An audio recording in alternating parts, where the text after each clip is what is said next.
Selamat siang semuanya. Sebelum lanjut, izinkan saya untuk mengucapkan Om Swastiastu, Assalamualaikum warahmatullahi wabarakatuh, Shalom, Namo Buddhaya, Salam Kebajikan. Di sini kami dari kelompok 5 akan membawakan materi berkenaan dengan perumusan tujuan pembelajaran kurikulum darurat.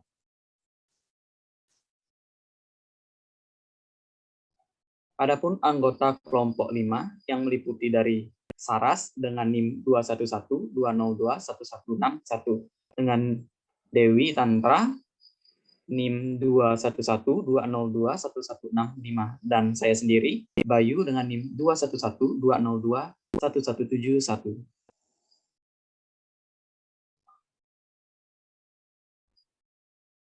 Di sini kami memiliki beberapa topik yang akan dibahas. Yang pertama, tentang pengertian kurikulum darurat. Yang kedua, tujuan perumusan pembelajaran kurikulum darurat. Yang ketiga, perumusan tujuan pembelajaran bahasa Inggris dalam kurikulum darurat jenjang SMA. Dan yang terakhir adalah kelebihan dan kekurangan kurikulum darurat.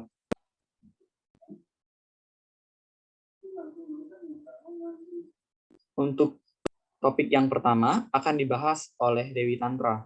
Untuk Dewi, dipersilakan. Baik, terima kasih Bayu atas kesempatan yang telah diberikan. Perkenalkan, nama saya Purwakalu Sri Tantra Karisma Dewi, NIM 21120211165. Jadi saya akan membahas tentang apa itu kurikulum darurat. Kurikulum darurat berdasarkan keputusan Menteri Pendidikan dan Kebudayaan Republik Indonesia nomor 719-P-2020 menghasilkan pedoman pelaksanaan kurikulum pada satuan pendidikan dalam kondisi khusus atau darurat akibat pandemi COVID-19. Adapun karakteristik dari kurikulum darurat, yang pertama, ada kurikulum yang sederhana, hanya memuat materi yang esensial dan kompleksitas masuk dalam urutan selanjutnya. Yang kedua, hasil kurikulum mengandung kejelasan suatu harapan bagi guru dan juga siswa. Yang ketiga, ada menuntut skala prioritas dalam perusahaan sehingga menghasilkan pembelajaran yang berorientasi pada aktivitas siswa yang menyenangkan. Selanjutnya, tentang tujuan kurikulum darurat. Yang pertama, ada memberikan fleksibilitas bagi sekolah untuk menentukan kurikulum yang sesuai dengan kebutuhan siswa. Sekolah diberi beberapa pilihan untuk melaksanakan kurikulum, antara lain tetap melaksanakan kurikulum yang sudah ada atau kurikulum 2013. Yang kedua, menggunakan kurikulum darurat. Yang ketiga, ada menyederhanakan kurikulum secara mandiri. Yang kedua, ada menyederhanakan kurikulum nasional atau kurikulum 2013 dan mengurangi secara dramatis kompetensi dasar untuk setiap mata pelajaran, salah satunya bahasa Inggris. Yang ketiga, ada siswa difokuskan untuk memiliki kompetensi yang esensial dan menjadi prasyarat untuk kelanjutan belajar di jenjang selanjutnya. Adapun tujuan kurikulum perumusan kurikulum darurat ini adalah yang pertama, menyamakan persepsi terkait hal yang mendasari implementasi kurikulum 2013 pada masa pandemi COVID-19. Yang kedua, ada sebagai acuan teknis atau pedoman penyelenggaraan pembelajaran. Yang ketiga, ada sebagai panduan implementasi kurikulum 2013. Yang keempat, ada meningkatkan mutu pendidikan. Yang kelima, ada memberdayakan sumber daya yang tersedia. Yang keenam, ada meningkatkan kepedulian warga sekolah dalam mengembangkan kurikulum. Dan yang terakhir, ada memastikan hak peserta didik untuk tetap mendapatkan layanan pendidikan. Baik, materi selanjutnya akan dijelaskan oleh teman saya, dan saya kembalikan kepada moderator. Terima kasih. Baik, terima kasih Dewi untuk penjelasannya. Untuk materi berikutnya akan disampaikan oleh Saraswati. Untuk Saras, dipersilakan. Baik, terima kasih Bayu. Perkenalkan, nama saya Nadi Saraswati Wirapuspanati dengan NIM 211-202-1161. Selanjutnya, saya akan menjelaskan mengenai perumusan tujuan pembelajaran kurikulum darurat, khususnya pada pelajaran bahasa Inggris. Di sini kami mengambil contoh SMA Negeri 1 Kupang dengan materi pokok ungkapan menawarkan jasa yang ditujukan kepada siswa kelas 12 semester 1 dengan alokasi waktu 2 jam pertemuan kali 2 pertemuan. Seperti yang telah kita ketahui sebelumnya, dalam suatu perumusan tujuan pembelajaran diperlukan adanya tujuan, kompetensi inti, kompetensi dasar, dan indikator pencapaian kompetensi agar dapat mencapai target dalam proses pembelajaran. Yang pertama yaitu tujuan pembelajaran. Tujuan pembelajaran merupakan arah yang ingin dituju dari rangkaian aktivitas yang dilakukan dalam proses pembelajaran. Tujuan pembelajaran ini adalah peserta didik dapat menginterpretasi fungsi sosial, menerapkan dan menyusun teks interaksi interpersonal lisan dan tulis yang melibatkan tindakan menawarkan jasa serta menanggapinya dengan benar. Yang kedua yaitu kompetensi inti. Kompetensi inti adalah kompetensi utama yang diuraikan ke dalam beberapa aspek, yaitu aspek sikap, pengetahuan, dan keterampilan, dan harus dipelajari oleh peserta didik di setiap jenjang dan mata pelajaran. Kompetensi inti pada pembelajaran ini yaitu yang pertama, KI 1 dan KI 2, yaitu menghargai dan menghayati ajaran agama yang dianutnya, serta berperilaku jujur, disiplin, dan bertanggung jawab dalam berinteraksi secara efektif. Kemudian KI 3 yaitu memahami, menerapkan, menganalisis, dan mengevaluasi pengetahuan faktual, konseptual, prosedural, dan metakognitif berdasarkan rasa ingin tahunya tentang ilmu pengetahuan.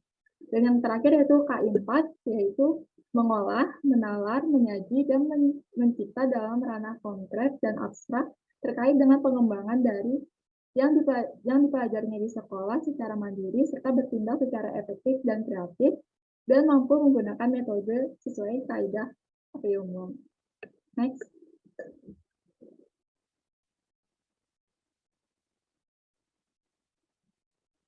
Selanjutnya yang ketiga itu kompetensi dasar. Kompetensi dasar merupakan sejumlah kemampuan yang harus dikuasai peserta didik dalam mata pelajaran tertentu sebagai rujukan penyusun indikator kompetensi.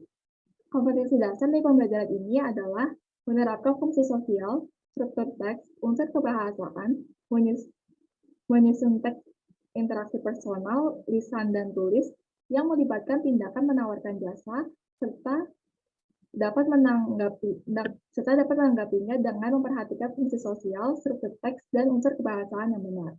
Kemudian yang terakhir yaitu indikator pencapaian kompetensi, yaitu penjabaran kompetensi dasar secara keseluruhan yang menunjukkan respon siswa terkait kegiatan pembelajaran yang dilaksanakan tenaga pendidik. Indikator pada pembelajaran ini adalah menginterpretasi fungsi sosial, menerapkan struktur, unsur kebahasaan, teks interaksi interpersonal lisan dan tulis, dan menyusun dialog yang melibatkan tindakan menawarkan jasa serta dapat menanggapinya sesuai dengan konteks penggunaannya. Berikut materi yang dapat saya sampaikan. Untuk selanjutnya saya berikan kepada moderator. Terima kasih.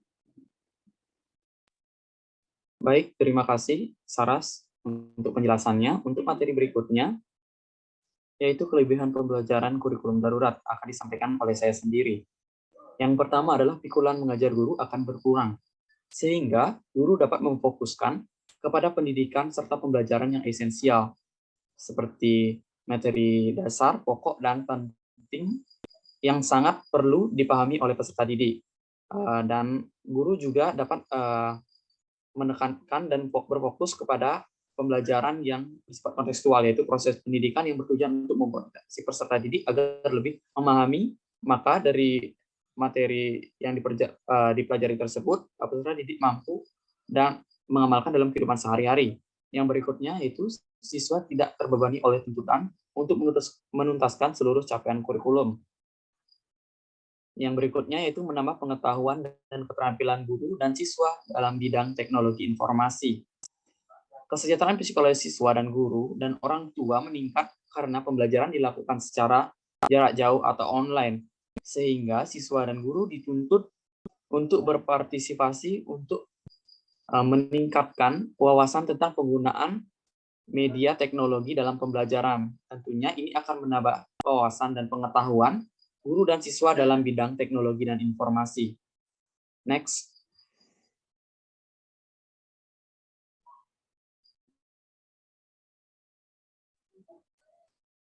Adapun kekurangan dari pembelajaran dalam kurikulum darurat ini. Yang pertama yaitu, tidak jarang orang tua peserta didik ikut stres. Mengapa demikian? Karena tuntutan dan tugas yang diberikan oleh guru kepada peserta didik kadang begitu banyak, sehingga anak cenderung stres dan tidak bisa menjelaskan dan menuntaskan materi yang diberikan oleh guru tersebut, sehingga tak jarang anak-anak atau siswa meminta bantuan kepada orang tua untuk menyelesaikan tersebut. Dan beberapa orang tua juga memiliki kemampuan pendidikan yang tidak begitu, terutama dalam pendidikan tentang sekolah tersebut, sehingga anak menjadi stres karena tidak bisa mengerjakan tuntutan tersebut, sehingga terjadilah cekcok antara siswa dengan anak dalam memenuhi tugas tersebut. Yang berikutnya itu banyak wilayah Indonesia yang belum terjangkau internet. Di Indonesia ada beberapa wilayah yang belum terjangkau internet. Menjangkauan bahkan sinyal pun dalam yang digunakan untuk media komunikasi beserta listrik pun masih belum mencapai wilayah 3T. 3T itu meliputi tertinggal, terdepan, dan tertular, sehingga terjadi penurunan mutu atau kualitas pendidikan dan menambah kesenjangan pendidikan yang sudah ada di Indonesia. Baik, sekian dari saya. Untuk berikutnya, yaitu sesi tanya jawab.